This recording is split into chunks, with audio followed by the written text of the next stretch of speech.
Assalamualaikum warahmatullahi wabarakatuh.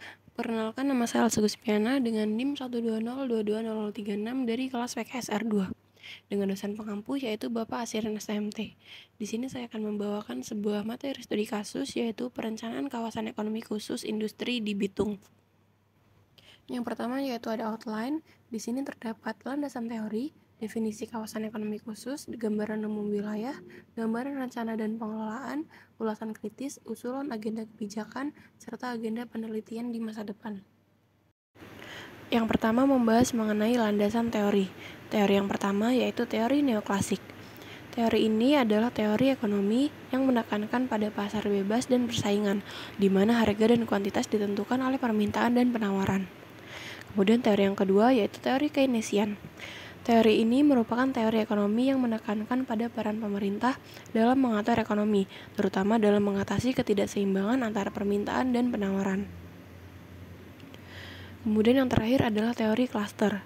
Teori ini merupakan teori ekonomi yang menekankan pada kelompok industri yang saling terkait dan saling memperkuat di suatu wilayah, yang dapat meningkatkan efisiensi dan inovasi. Kemudian outline yang kedua yaitu definisi kawasan. Yang pertama ada definisi kawasan ekonomi khusus.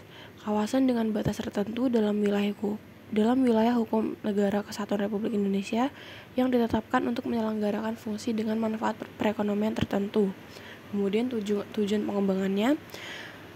Pengembangan KEK di Indonesia merupakan terobosan pemerintah untuk membangun pusat pertumbuhan ekonomi baru melalui pengolahan potensi sumber daya alam lokal yang dimiliki secara efisien dan optimal.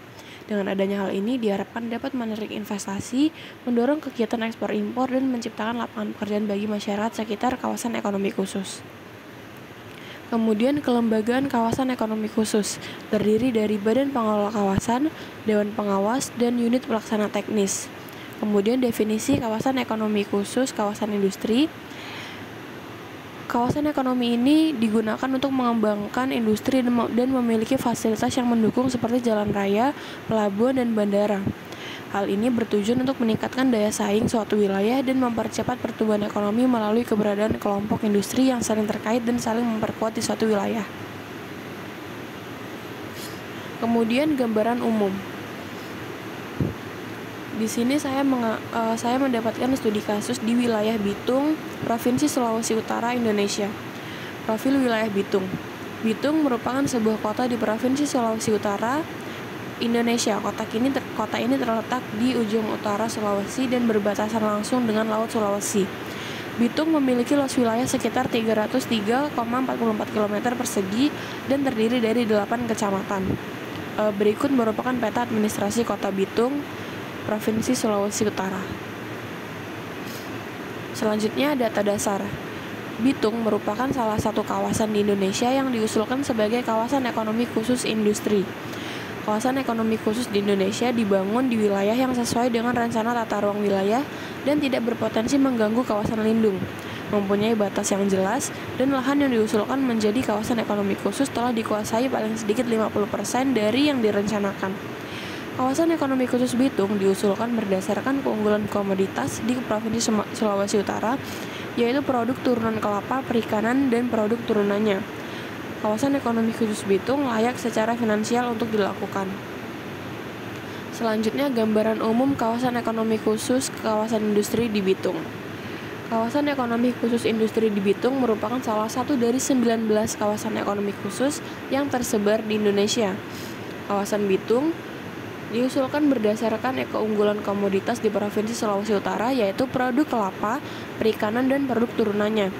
Kawasan ekonomi khusus di Indonesia dibangun di wilayah yang sesuai dengan rencana tata ruang wilayah dan tidak berpotensi mengganggu kawasan lindung, mempunyai batas yang jelas, dan lahan yang diusulkan menjadi kawasan ekonomi khusus telah dikuasai paling sedikit 50% dari yang direncanakan. Kemudian rencana pengelolaan. Terdapat 3, yaitu rencana, kebijakan, dan program. Rencana pengembangan kawasan ekonomi khusus Bitung meliputi pengembangan sektor perikanan, agro, dan farmasi. Kemudian yang kebijakan, berdasarkan potensi wilayah dan keunggulan geostrategis, kebijakan ini bertujuan mendorong pertumbuhan ekonomi yang didukung oleh infrastruktur berkualitas.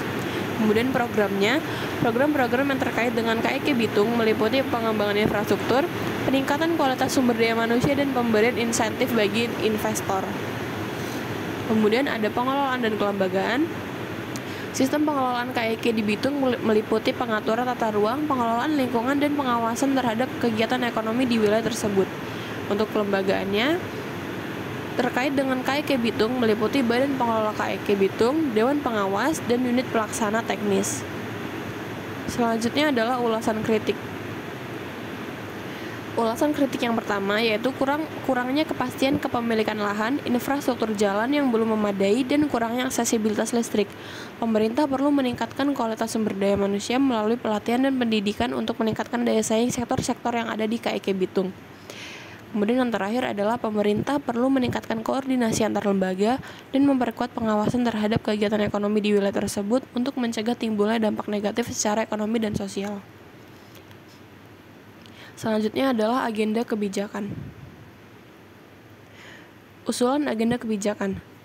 Berdasarkan teori neoklasik, usulannya adalah memperkenalkan kebijakan insentif guna menarik investasi ke kawasan ekonomi khusus Bitung, seperti pembebasan pajak, keringanan regulasi, dan fasilitas infrastruktur yang baik. Berdasarkan teori klaster, usulan agenda kebijakannya adalah mengembangkan ekosistem industri yang terintegrasi di KIK Bitung dengan fokus pada sektor unggulan. Untuk teori lainnya, yaitu meningkatkan kualitas pendidikan dan pelatihan tenaga kerja di daerah sekitar KIK Bitung untuk memenuhi kebutuhan industri. Selanjutnya adalah agenda penelitian di masa depan. Topik judul penelitian masa depan. Terdapat 2 topik judul penelitian. Yang pertama yaitu evaluasi kebijakan penetapan Bitung sebagai kawasan ekonomi khusus dan implementasinya dalam mendorong pertumbuhan ekonomi di wilayah tersebut.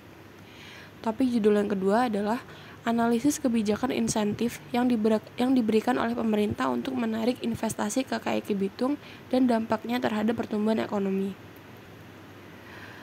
Baik, sekian presentasi yang dapat saya sampaikan. Kurang lebihnya mohon maaf. Saya akhiri. Wassalamualaikum warahmatullahi wabarakatuh.